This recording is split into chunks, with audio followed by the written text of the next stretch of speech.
Imagine you could compress the entire population of Switzerland into exactly 100 representative citizens to get a clear picture of the economy. Statistically, this group holds the highest average wealth per adult on the planet. Nearly 16 are dollar millionaires. But that top-line average hides a severe concentration at the peak.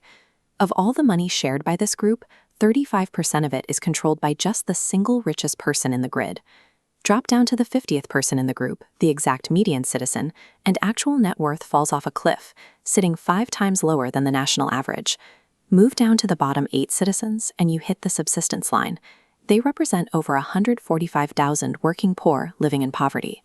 Switzerland is globally famous for having a robust, thriving middle class, yet the data reveals extreme wealth hoarding at the very top and visible poverty at the bottom.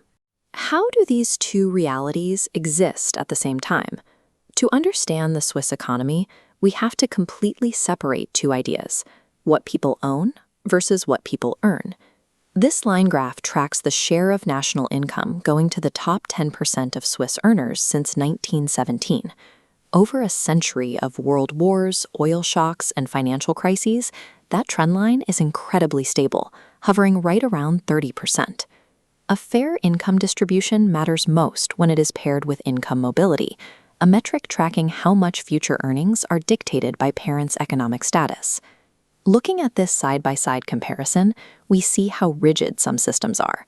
In the US, 50% of income is tied to family background. In Switzerland, it's just 15%. The Swiss system allows its citizens a very high statistical probability of out-earning the circumstances of their birth. This mobility is driven heavily by a dual-track vocational and apprenticeship system, which allows massive portions of the workforce to build highly paid careers while entirely bypassing expensive university degrees. This track reaches the absolute top of the corporate ladder. Sergio Armati began his career as an apprentice in a local bank, and he eventually rose to become the CEO of UBS, the nation's largest global financial institution. But here is the paradox. If the income engine is highly egalitarian and mobile, what mechanisms are allowing the rich to get exponentially richer? The answer starts with a metric called the wealth-to-income ratio. It measures total private wealth against the national income, exposing exactly why hard work no longer guarantees wealth building. This chart shows the historical wealth-to-income ratio in Switzerland. For almost the entire 20th century, it hovered safely around 500%.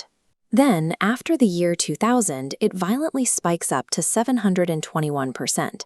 That spike was not driven by salary increases. It was driven almost entirely by explosive capital gains in the housing market. The math here is rigid. If you own property, your net worth is skyrocketing automatically.